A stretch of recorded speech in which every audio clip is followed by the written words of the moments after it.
Hey, what's up, y'all? Y'all good? I hope so. Y'all, I want to talk real quick about the finale for Bridgerton season 3. And I know I don't review this show, but it was because I don't know what it was about season 3 that it just would not hold my attention. I don't know if it seemed like for me, there were just too many other stories that was kind of overshadowing Penelope and Colin's story. I just don't know what it was, but for the finale, I was like, let me just see what's happening, right? Okay, so let me ask y'all something about the scene in the finale of this, Bridgerton season 3, when John's cousin Michaela is introduced. Okay, so in the book, there isn't a Michaela, but a Michael, and he falls head over heels with Francesca, like from the first time he saw her. But in the book, when Michael meets Francesca, it's like 3 days before she's supposed to get married to John. In the series, we can see that John and Francesca have already got married when they're introduced to Michaela. So there was already one change right there. But when John was talking about his cousin, a lot of fans who are also readers of the book were expected to see Michael walk up. Not a woman, not a Michaela. So the fans are in an uproar, like the fans of the book, right? A lot of people, from what I can see, have not been too pleased with this season of Bridgerton. I, I, I mean, if you just look at the comments, no.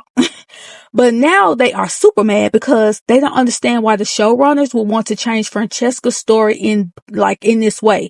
When a lot of people feel like that it would have been Eloise who would have been the LGBTQ character.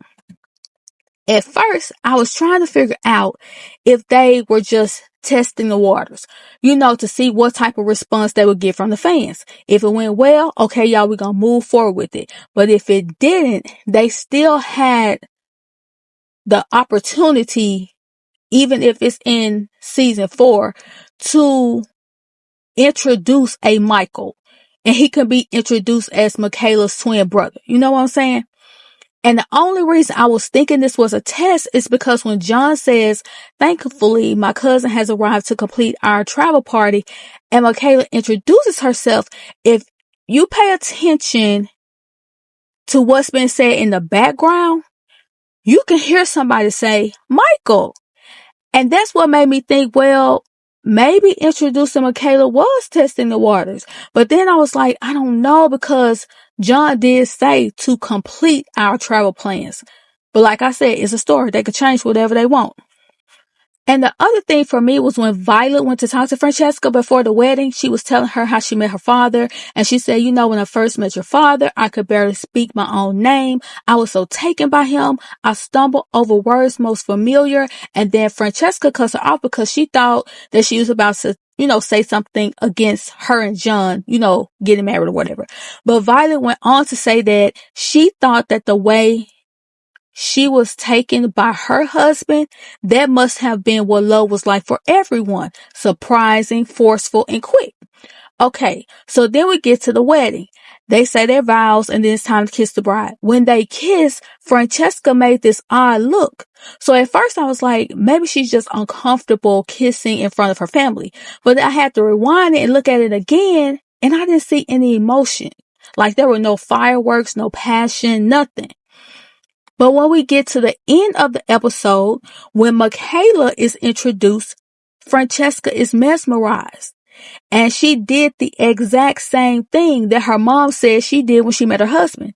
Francesca could barely speak her own name. She was taken aback by Michaela. She stumbled over her words, and their chemistry was surprising, forceful, and quick. So that really got me feeling like, nah, I think they're going to go ahead and roll with this Francesca and Michaela storyline. Plus, Jess Brownell, who is the showrunner and identifies as queer, she said that she felt like when reading the book, Francesca talked about, how she feels different and not knowing why. So that made Jess feel like the author, Julia Quinn, was leading towards, more than just Francesca being an introvert, because oftentimes people in the LGBTQ plus community feel different and like outsiders. Jess feels like the fans understand where they're going with the Francesca story, and the writing team is planning to, quote, stick very closely to the gender swap, end quote. Now, if I have to go by the comments in regards to this gender swap, I don't think Jess is paying attention to the conversations that the fans are having. Cause see, from a lot of the comments I've read, the fans are not too happy about this. But if you watch the finale for Bridgerton season 3, tell me what you think about this John, Francesca, Michaela possible storyline.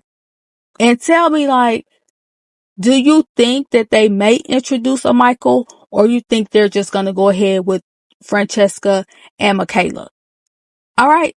And that's all I wanted to say real quick about this. Get down in the comments if you watch Bridgerton and let's talk about it, okay? Please like, share, subscribe, and I'll talk to you later.